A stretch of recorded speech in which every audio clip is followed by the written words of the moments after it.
things, mistress and governess of all the elements, the initial progeny of Midgard, chief of the powers divine, queen of our folk, principal of the high gods, that dwell in Asgard, essence of nature, hear us now as we give tribute for this season's bounty.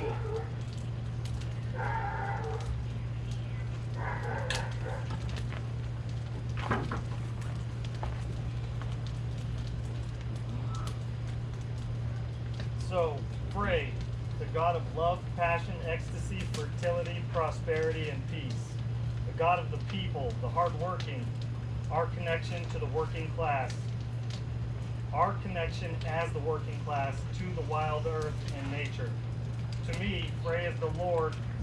Frey, translated to Lord, is the god. Did I jump in?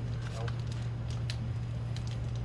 Is the god of the earth, the Utengard, the wild, free, and natural. Utengard is outer garden or outer circle. This is something we all possess within us. The first rune that comes to mind is Ingwas, because without Ingwas, you have no Yara. The rune of the harvest. The harvest is much more than planting and picking. It's about dedication, hard work, connecting with the earth, the air we breathe, produced by the plants that are picked for food, in essence being sacrificed. The nourishment of the sun, and of course the water we all need to survive. The harvest also is about human connection. It's what you put into a relationship coming back to you. Our Innengard, or inner garden, reaping benefits from our Utengard. If you pay focused attention and care and work hard, those around you with worth will repay you in kind. If you would for a moment, first use the power of Ingwas. If you think of Ingwas, it's shaped like this. And if you put your energy inside that rune, it helps to focus. Close your eyes for a moment and picture Frey. What do you see? I see a large man with long golden hair, like the fields of corn or wheat, that twinkle like the gold around his wrist and neck. White skin like the snow that changes with his mood, like the colors of the fall.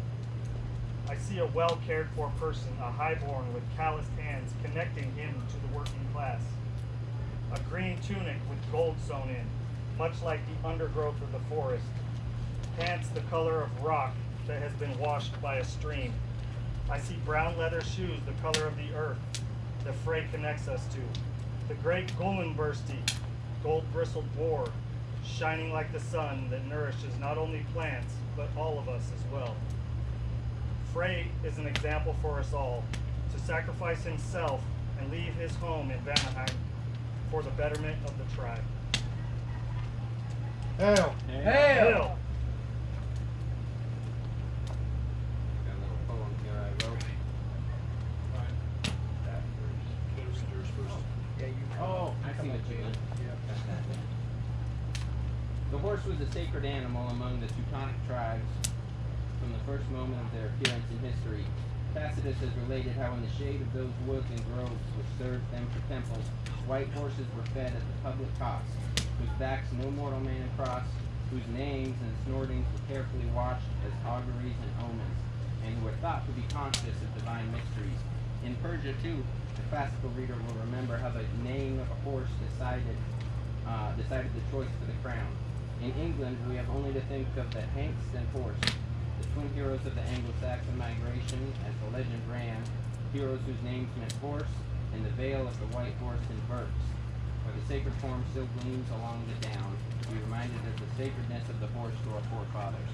The Eddas are filled with names of famous horses, and the sagas contain many stories of good steeds in whom their owners trusted and believed as sacred to this or that particular god. Such a horse is Dapplegrim, who saves his master out of all his perils and brings him to all fortune, and is another example of that mysterious connection with the higher powers which animals in all ages have been supposed to possess. The festival of Freyfaxi has its origins in the roots of Icelandic and Scandinavian harvest celebrations held traditionally during the month of August. It is a day of rejoicing, the earth's offerings and bounty grains, the baking of bread, and the Aryan spirit of the delinquent folkish work ethics. Freyfaxi, or phrase main, lends to the scientific or symbolic characteristics of the archetypical god Frey and the various representative qualities of the horse, known as Freyfaxi. In the story, Brandfinkel of the various representatives qualities of the horse, known as Freyfaxi. In the story Brandfinkel long ago, it was told that Brandfinkel loved no other god more than Frey, and gave him joint possession with himself all his most valuable things. Among these were a horse which on that account bore the name Freyfaxi. Another Freyfaxi belonged to Brand in Vatsendal, and it is told that he had a high religious reverence for the horse. Horses owned by Frey are also mentioned as existing in Thrandheim in the days of Oleg Tryggvason. About 1996 CE, customary horse fighting developed over time during the Freyfaxi gatherings among the Icelanders, and as evidence reveals, among the Scandinavians as well. The modern domesticated horses of Indo-European origin arriving in Europe and the Near East as part of the vast migration westward.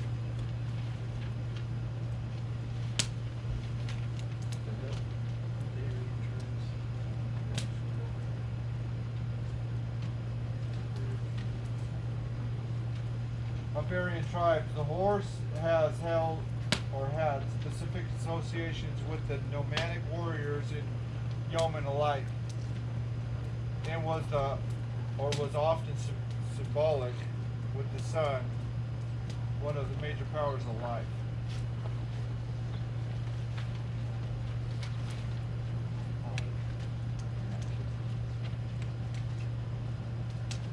Okay. Now for the poem. Gather round, all to hear, to the God of the harvest let us each draw near. From a cloth of peace our fray is cut, to keep the soils fertile, in him we trust. God of the harvest, Lord of plenty, on this day let's count Frey's blessings. His home was a gift when his first tooth was owed. The gods then deemed Alpine his abode. From the trickster god's scheming, Frey received godly gifts. The dwarves crafted Frey a boar and a ship. With an emblem of the sun, his boar Gulimberski shone bright. The dwarves Brock and Atri honored Frey and his might. From the sons of Vivaldi, Frey was crafted a ship. Skidbladnir could be folded up small, unused.